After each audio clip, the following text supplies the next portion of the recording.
Hello, my name is Rod Patterson. I am the CEO and founder of a company called Sounds of Knowledge. And what Sounds of Knowledge does is we go into high school, middle schools, and elementary schools, and we use music to get kids' attention. And once we have that attention, we hit the kids with anti-bullying, anti-drugs, positive messages, and it's a good thing. As a matter of fact, it's a very good thing because we've actually stopped some kids from committing suicide. So not only is it a good thing, but it's also my passion. I'm also an author. I'm actually a three-time author. And my latest book is the 10 Commandments of Child Support, Learn from My Mistakes. And actually, I wanted to share with you guys one of the commandments from the book today. And it actually is the first commandment in the book, and that commandment is, thou shalt not run. Thou shalt not run. Whew. That's a big one. That was a big one for me. There's a reason why that's the first commandment in the book, because that was a big one for me. If there was an Olympics for running and child support, I would have a gold medal. Better than that, I would have a world's record. Because you see, I ran for 8 years, and I still would be running right now today if it wasn't for an unfortunate incident that ended my running career. And I'm going to get into that in just a second. But before I do, I don't want you to get it twisted or misconstrued with me running and me being a deadbeat. Because I was never that. You see, I stayed involved in my kids' lives. I just didn't like dealing with the child support people. You see, they got on my nerve. I just didn't like dealing with the child support people. And I found over the years, there's like 3 types of guys when it comes to dealing with child support. The first type of guy, I call him the stand-up guy. He's Mr. Perfect. I mean, everything goes right for this guy. He's got the perfect job. He's making so much money. He don't even miss the child support coming out of his check. His ex-girlfriend get along with his new girlfriend. Both their kids get along. They all going on cookouts and camping trips together. They sitting around a campfire singing Kumbaya and Brady Bunch songs. He's got a rainbow over his house. His kids don't cuss or fuss. I'm trying to tell you, it's absolutely perfect. Now, I'm not throwing shade or hating on him, but you meet those kind of people where everything kind of just goes right for them. That's the first type of guy. Now, the second type of guy is the runner, and that was me. You see, in the runner's heart, he really wants to be the stand-up guy, but for whatever reasons, he finds himself running. And I found men run for several different reasons. They run because they fear something, they don't understand something, or something that might happen that makes him a runner, like he loses his job or a crazy baby mama. You'll be amazed how fast you can run because of a crazy baby mama, but in his heart, he really wants to be the stand-up guy. That's the second type of guy. Now, the third type of guy is the world famous deadbeat, a whole nother animal, a whole nother beast, if you will. If you ever heard the term, the opposite of love is hate, well, that's not true. The opposite of love is not hate. Hate is still an emotion. It's still a feeling. It's still in the same ballpark. The true opposite of love is a word called apathy. Apathy. And what apathy means is basically a lack of emotions, no feelings, don't care. And that's the deadbeat. See, I need you to understand that the deadbeat is not fearing anything. He's not trying to understand. He's not afraid of anything. He really don't care. And because of that guy right there, child support has come up with some interesting systems to deal with that guy. But unfortunately, guys, when we run, we look an awful lot like that deadbeat, almost like identical twins. And because of that, all the wonderful things designed for that deadbeat gets applied to the runner, like driver's license being suspended, seizing of his bank account, liens on his property, suspending his business licenses, and even jail. Speaking of jail, let me explain to you what ended my running career. As I said, I was a runner, and about it in a chapter in my book called Blah Blah Blah, Incarceration Blah Blah Blah. I'm going to give you the short version of the story. Now, as I said, I ran for 8 years, and I actually got pretty good at running. I even developed some of my own systems, kind of like McDonald's and their fries, how they make their fries and how they make the Big Mac. I had my own systems, and one of my more successful systems was called the break camp system, And all the break camp system consisted of was me working a dead-end minimum wage job until child support would fine me. Now what I mean by fine me, once they started garnishing my check. Once they started doing that, I would simply break camp. I would quit that job, go find another dead-end minimum wage job until child support would fine me again. But I knew it would take them about a year, year and a half to fine me again, and that would give me a year, year and a half of breathing room. That's the first part of the break camp system. Now the second part took a little more talent, a little more skill, if you will. I knew every 2.5 years, child support would call me in for a meeting. And before I would go into that meeting, I would get me one crisp $100 bill and place it in my right pocket. And then I would go into that meeting. And I knew at some time in that meeting, they were going to say to me, Mr. Patterson, you're getting behind on your child support payments. What in the world is going on? And I would say to them, I lost my job. Wink, wink. But I got a better job lined up. Matter of fact, I'm going to be making so much money on this job, I'm going to get caught up on all my child support payments. Matter of fact, I'm going to be making so much money, I'm going to invite you guys to a cookout. We all going to sit around a campfire and sing Kumbaya. And then they will say, oh, that sounds real good, Mr. Patterson, but do you have $100 to show us that you're serious? And then I would say to them, I don't know. I lent my cousin Pookie some money last week, and my mama got $10 from me. I got to make some phone calls and see what I can scrape up. And then at some point, I would reach in my pocket and hand them that crisp $100 bill, and that would conclude the break camp system. And it was almost flawless. Almost flawless. It worked every time. But there was just one little flaw with the break camp system. Just one little flaw.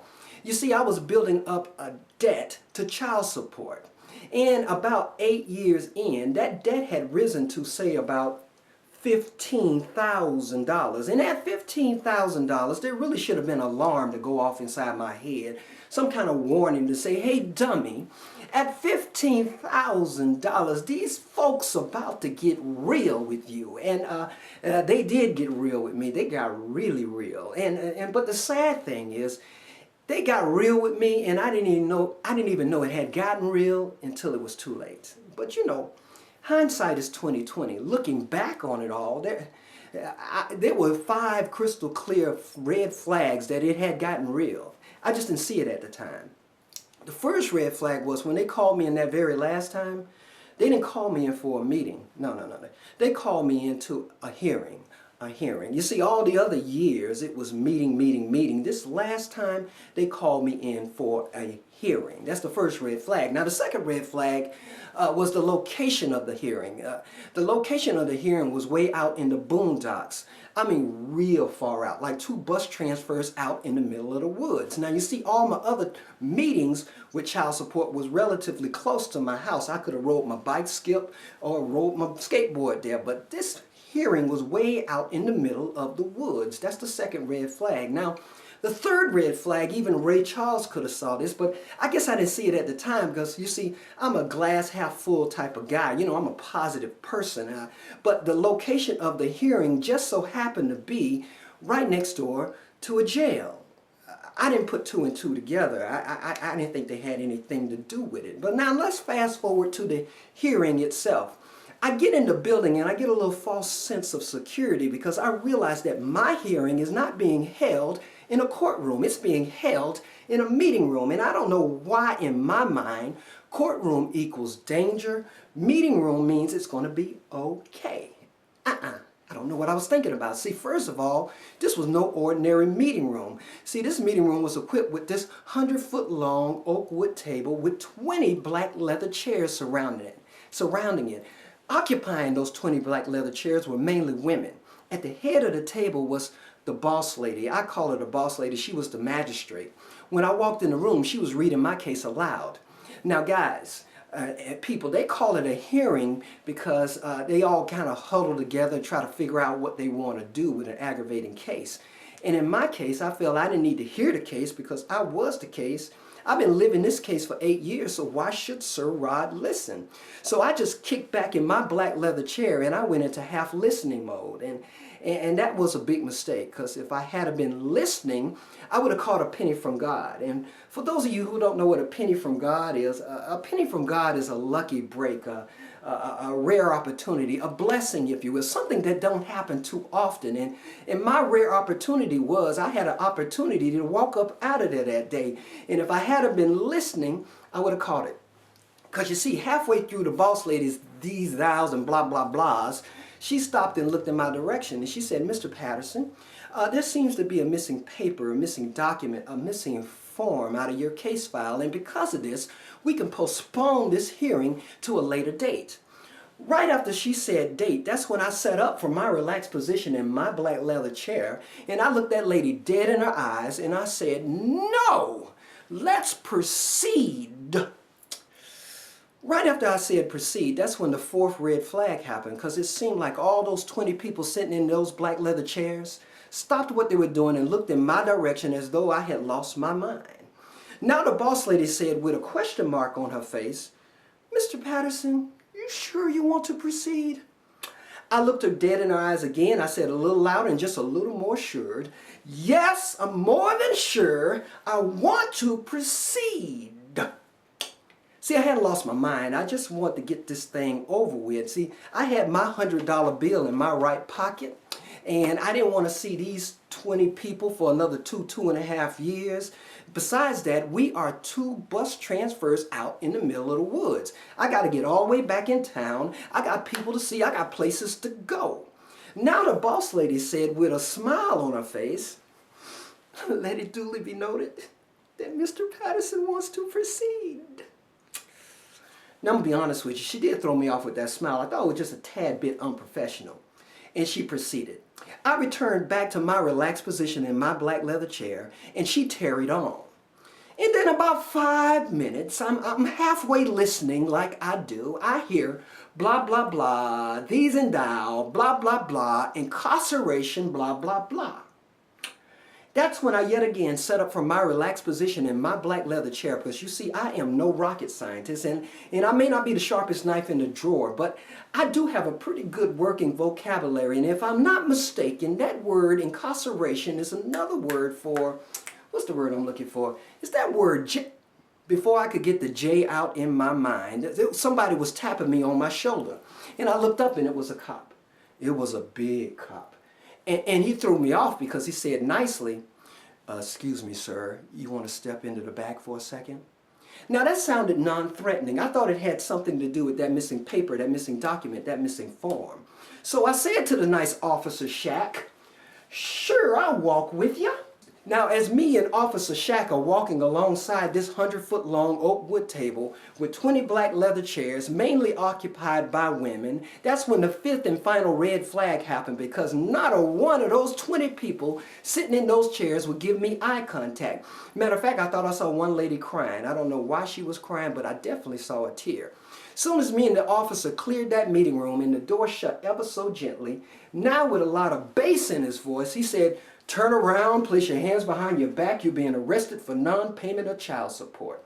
And to wrap up this story, I end up having to pay $1,000 or 60 days in jail, or whichever one came first. Now, 1,000 don't sound that bad, but this was back in the day when you could get a gallon of gas for like 70, 80 cents a gallon.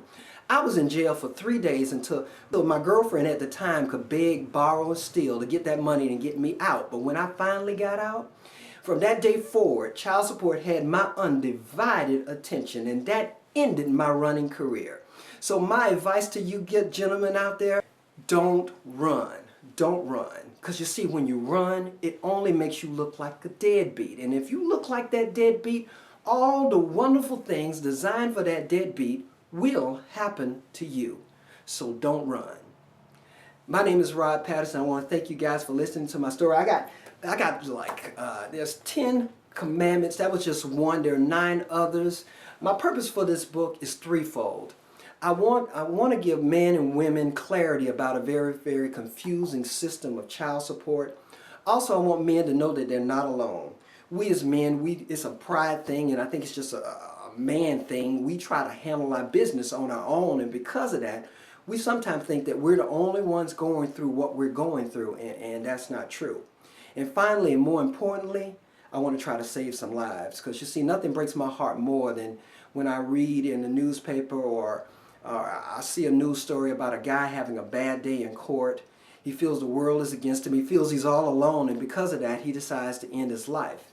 And that makes that's a real sad thing to me. That's a real sad thing, because I believe if he had access to a book like mine or come to one of my talks, just maybe it could relieve some of the pressure that he might be under, and just maybe it could give him a glimmer of hope, and just maybe it could turn this situation around. So I think I have a pretty good mission. Thank you guys for your time. Send questions, get the book. If you know anybody that's dealing with child support, or you have kids, or even for the females, if you want to find out why your man is doing some of the crazy things he might be doing, it might give you some insight. So guys and girls, thank you for your time. Inbox me. All my contact information is there. I'm online. Just Google me, Sir Rod Patterson. Peace.